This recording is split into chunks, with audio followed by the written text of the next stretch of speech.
a lot of these institutions, great ones, right, that are doing social justice work, they were founded and built and honed and refined how they operate and do what they do. Institutions built in the 20th century when there was 20th century technology, 20th century culture, narratives, a lot has changed since then. What do you say to executives, people of color who are executives in who are working within institutions that they've inherited or are working within that were built in the 20th century? They want to shift them, but you can't just snap your fingers like that. What do you say to folks who are on that path?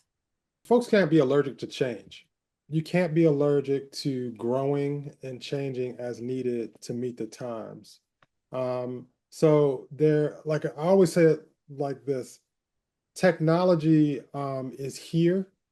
Technology has given us tools. Those tools are tools that we have to use in order to help strengthen our organizations to be as successful as possible. It's to mitigate certain things that we spend a tremendous amount of time on to allow us to focus on the things that matter.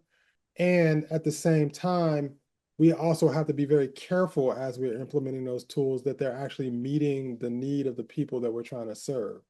Not just the institutional needs, but helping us to meet the need of the people that we're trying to serve. And also not losing the historical connection to the way we've organized over the years. I mean that in the civil rights more broadly, not just Black, but Black and brown and even white coalitions of folks that are doing that work of really touching people where they are, and not overly relying on those digital tools to do that, where it becomes very transactional. It's like they can be used as supplemental tools to help connect, get the data that we need, but then there's still always that interpersonal relationship building piece that's necessary to connect to folks as well.